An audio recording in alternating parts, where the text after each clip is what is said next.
এখানে যেটা চাষ করা হচ্ছে সেটা কোনো খাদ্য ফসল না, বরং এটি পৃথিবীর অন্যতম প্রাণঘাতী উদ্ভিদগুলোর মধ্যে একটি। প্রতি বছর এই উদ্ভিদের সঙ্গে জড়িত মৃত্যুর সংখ্যা ৮ মিলিয়নের বেশি, যা শুনে অনেকে আঁতকে উঠতে পারেন। কিন্তু বাস্তবতা হচ্ছে এমন প্রাণঘাতী গাছ আজও বিশাল আকারে চাষ করা হচ্ছে এবং এর পেছনে রয়েছে সুপরিকল্পিত প্রক্রিয়া ও বাজারজাত ব্যবস্থা।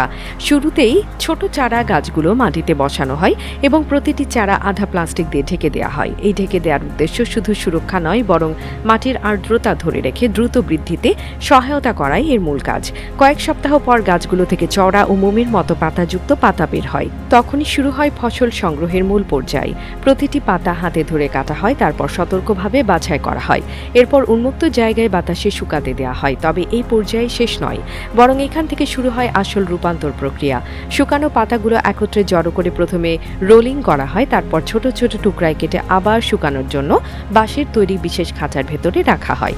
এই পদ্ধতিকে বলা হয় ধাপে ধাপে প্রস্তুতির মূল অংশ, যার মাধ্যমে গাছের প্রকৃত কার্যকর উপাদান প্রস্তুত হয়। কিন্তু এখানেই শেষ নয়, কারণ পাতা শুকানোর পরে এগুলো আরও বিভিন্ন ধাপে প্রক্রিয়াজাত করা হয়, যার মধ্যে রয়েছে রাসায়নিক প্রক্রিয়া, সংরক্ষণ ব্যবস্থা এবং বিভিন্ন বাণিজ্যিক ব্যবহারের প্রস্তুতি।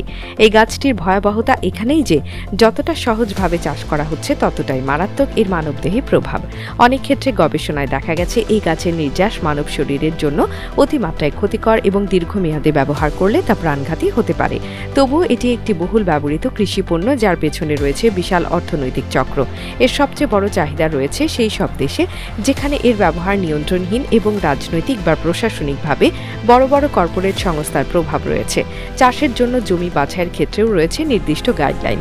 সাধারণত পাহাড়ি বা ঢালু এলাকায় যেখানে পানি জমে না, সেখানে এই উদ্ভিদের ফলন সবচেয়ে বেশি হয়। তবে সবচেয়ে বড় বিষয় হচ্ছে এটির চাষ ও প্রক্রিয়াকরণের সঙ্গে জড়িত ব্যক্তিরা সাধারণ কৃষক নন, বরং তারা প্রশিক্ষিত এবং অনেক ক্ষেত্রেই এটি একটি স্বয়ংসম্পূর্ণ মাফিয়া ধরনের চেইন।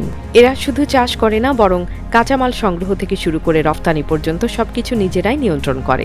তাদের কাছে রয়েছে আধুনিক যন্ত্রপাতি, বিপুল বিনিয়োগ এবং স্থায়ী বাজার।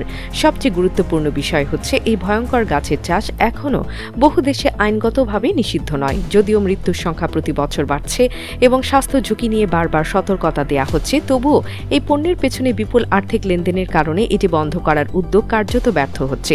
আর এই কারণে এই গাছের সঙ্গে জড়িত প্রাণঘাতী চক্র বিশ্বজুড়ে বিস্তার লাভ করছে।